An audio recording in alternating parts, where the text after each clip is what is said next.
Fashionistas, and welcome back to 31 Days of Halloween, and today is Infected. I wanted to do something very simple. I used two products, two brushes.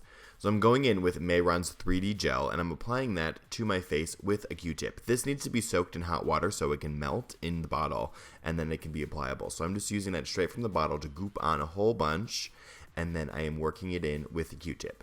Obviously, if you're doing this professionally, don't go in with the bottle, but I'm on a little bit of a time crunch today. So I'm just doing that on both sides with a Q-tip, and then I'm grabbing a blow dryer, and I'm blow drying it on a cool setting, because since heat makes it melt, the cool makes it set, so you want to blow dry it with cold. And then I'm taking my normal foundation on a little bit of a fluffy brush to get a nice stippling texture, and I'm using my normal foundation, and I'm just applying it right on top of that 3D gel to get rid of the yellow tinge that it has. Once you have that completely covered and saturated, I'm also applying it to my regular skin so it's a little more even, and then grabbing Mayron's Bruise Wheel and a same brush, I'm grabbing the red first, and I'm just adding a little tiny bit of redness and irritation to this pustule wound, you could say. So I'm just applying that red all over the entire forehead mark. You guys can apply this to your entire face. I decided to make it a little bit more concentrated, but do whatever.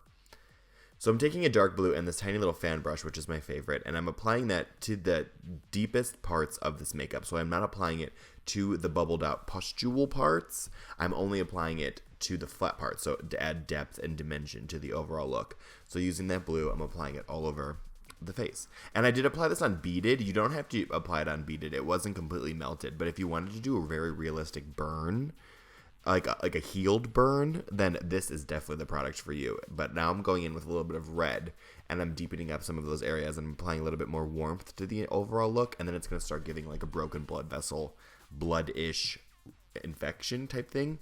And I'm also using the shape of the brush to my advantage to add some like broken capillary looking lines and all that good stuff. With the same brush now, with the red only, I'm using that to start creating some veins coming out of this. I felt that the wound was a little bit too concentrated, so I wanted to use a little bit of vein marks to kind of extend it outward and applying it to a little bit more of my overall face to make it look like the infection's really taking me over. So again, you can use this as a zombie. You can use the same 3D gel as like a burn, scars. It's a really great product. I love it very much. But I'm tapping out these vein lines so they're not too stark, and that should give it a little bit more of a realistic feel. I'm applying the same colors to my eye, and then that's pretty much it. I'm going to add a little bit of yellow to my bottom lash line, and then that's the entire tutorial. I wanted to bring you guys something that's very easy, but still striking when it comes to a costume and such. So I really hope that you guys learned something cool and new here, because some of these products are like very affordable and easy to use, but are super fun.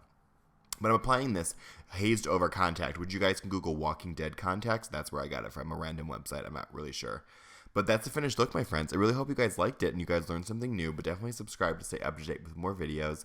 And I love you guys, and I'll see you guys soon. Bye, friends.